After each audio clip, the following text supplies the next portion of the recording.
the media, the fourth estates, and as I think is it Edmund Burke who said it way back in the 18th century that the fourth estate, the most important of they all, that because of the, you can see that from this studio here, we have seen what's happening in Magarini, we have seen what's happening in Malaba and all over. And Kenyans, everybody's able to see what's happening, and therefore Kenyans are now more enlightened, they know what's happening.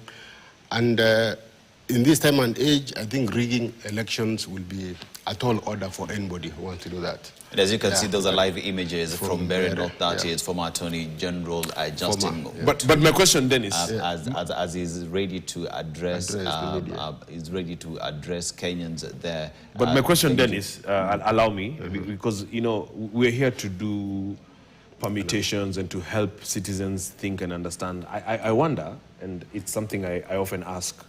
Let's get the answer from Daktari. Let's go to Mbeere North and listen to what Justin Muturi is saying.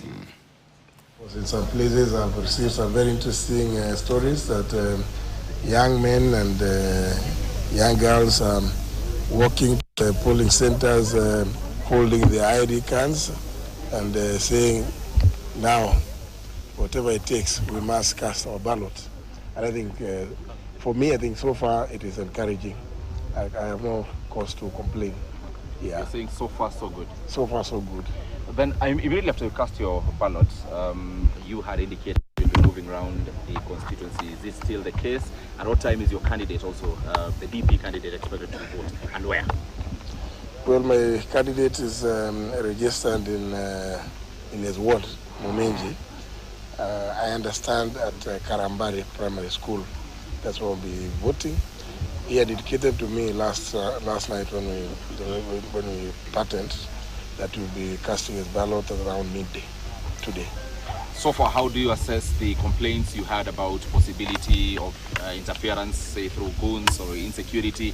What is your assessment so far within the first hour of voting? Within the first hour, there's been no incidents that's been reported. I have checked with the people in Siakago around the town. I've checked with the people around Ishiara, and here, as you can see, the situation is calm, and therefore, my assumption is that if all goes well, we should get an incident-free polling day. Thank you. Yeah. Do you have any concerns about the roadblocks that have been erected along the roads? Well, I heard the story about the roadblocks, which the particular reporter who mentioned about the roadblocks started saying that they were elected from around Mwea, which is in Kirinyaga County, coming all the way to Embu. I think it is a good thing because if the police are serious, then they should be able to pick out any bad elements that may be coming from outside the county to come and could disrupt the process. Right. Yeah, I think it's a good thing. Yesterday said that it is you in the opposition who are planning to plant goons and blame the government for it.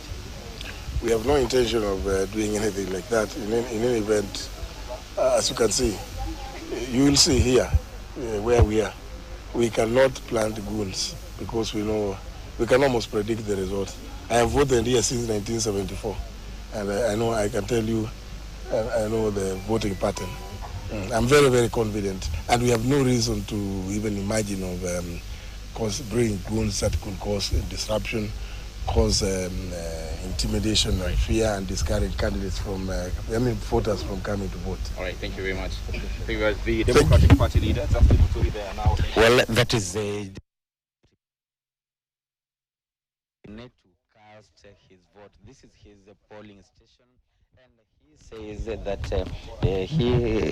he's confident of coming out victorious. Of course, let's follow him up as he goes in to vote. And those are live images coming to you from Mbeere North, where former Attorney General Justin Muturi is walking, going to cast his vote there.